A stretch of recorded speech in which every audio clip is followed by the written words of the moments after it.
Assalamualaikum warahmatullahi wabarakatuh. Kami dari kelompok 7 yang beranggotakan Rahayu Nenggolan, Nidiah Ayu Putu, dan Arum Kusmadewi. Di sini kami akan menjelaskan materi tentang sistem pangan dan gizi. Subkajian yang akan dibahas yang pertama yaitu pengertian sistem pangan dan gizi. Yang kedua, macam-macam tipe model pada sistem pangan dan gizi. 3. Komponen sistem pangan dan gizi. 4. Peran dan hubungan dalam pangan dan gizi. Baiklah, materi akan disampaikan oleh Rahayu Nenggolan dan Nidiah Ayu Putu. Pengertian sistem pangan dan gizi.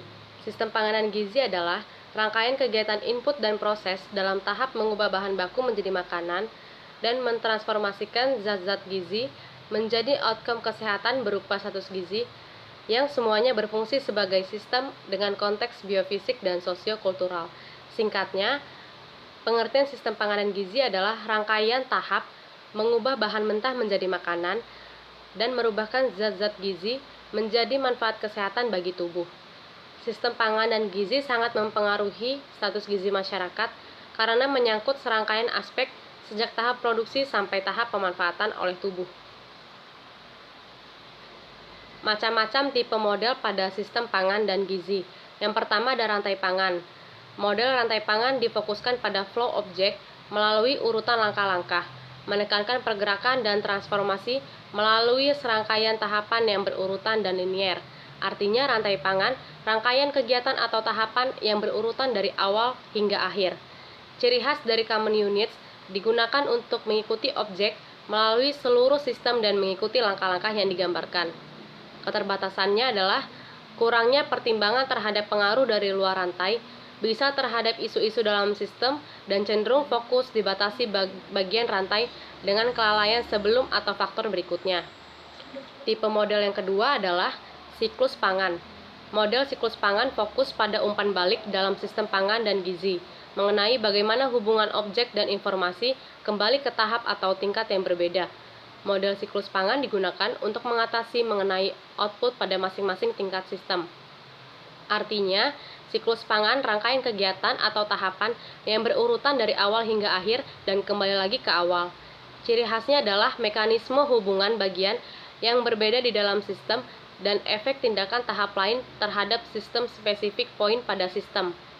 Model siklus pangan membantu secara konseptual seluruh siklus hidup makanan dan gizi, meneliti bagaimana tahapan link kembali ke tahap sebelumnya.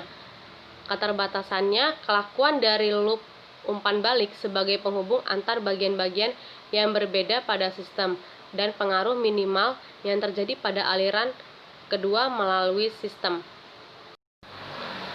Topik selanjutnya adalah komponen sistem pangan dan gizi. Di sini terdiri dari 4 komponen. Yang pertama yaitu penyediaan pangan, yang kedua distribusi pangan, yang ketiga ada konsumsi makanan, dan yang terakhir ada utilisasi makanan. Nah, keempat komponen ini akan dijelaskan di bagian sistem pangan dan gizi ini. Nah, yang pertama itu ada penyediaan pangan. Di bawah kotak itu, penyediaan pangan itu terdiri dari produksi pangan. Produksi pangan itu misalnya pemilihan pupuk, pemilihan bibit unggul, dan pemilihan obat pembasmi hama dan lain-lainnya. Kemudian ada perlakuan pasca panen. Perlakuan pasca panen ini bertujuan untuk meminimalisir kerusakan pada pangan saat panen. Kemudian yang terakhir itu ada perdagangan. Perdagangan ini maksudnya apabila pangan di suatu daerah tersebut berlebihan, maka pangan tersebut akan diekspor keluar daerah agar petani-petani itu tidak mengalami kerugian, dan sebaliknya apabila pangan di daerah tersebut kekurangan, maka akan mengimpor pangan dari luar daerah. Kemudian yang kedua ada distribusi pangan. Distribusi pangan itu terdiri dari transportasi yang digunakan bagaimana, kemudian penyimpanannya bagaimana, sudah sesuai standar atau belum gitu. Kemudian pengolahannya, pengemasannya bagaimana, dan terakhir ada pemasarannya itu seperti apa. Kemudian lanjut ke yang ketiga yaitu konsumsi makanan. Konsumsi makanan ini itu berupa pangan yang dibeli itu apa, kemudian teknik pemasakannya seperti apa, terus distribusi dalam keluarga, dan kebiasaan makanan perorangan. Nah, 4 hal ini dipengaruhi oleh, ini kan ada tanda panah ya, dipengaruhi oleh pendapatan, agama, adat, kebiasaan, atau pendidikan masyarakat, serta jumlah anggota keluarganya. Nah, kemudian yang keempat itu ada utilisasi makanan. Utilisasi makanan itu terdiri dari pencernaan dan penyerapan, kemudian metabolisme zat gizi. Nah, dua hal ini dipengaruhi oleh kebersihan lingkungan dan penyakit. Jadi, apabila suatu individu dia memiliki penyakit tertentu atau dia tinggal di suatu lingkungan yang kurang bersih, maka pencernaan dan penyerapan zat gizi juga di dalam tubuhnya juga akan terganggu. Nah, dari keempat komponen yang sudah dijelaskan di bagian ini, itu bertujuan untuk menggambarkan status gizi suatu individu. Jadi dari empat komponen tadi, kita tuh bisa tahu suatu individu itu status gizinya kurang, baik, atau lebih. Kemudian topik yang keempat adalah peran dan hubungan dalam pangan dan gizi. Sistem pangan dan gizi sejauh ini menekankan hubungan yang linear, berurutan, di mana sumber daya memasuki sistem dan dilanjutkan melalui berbagai tahap.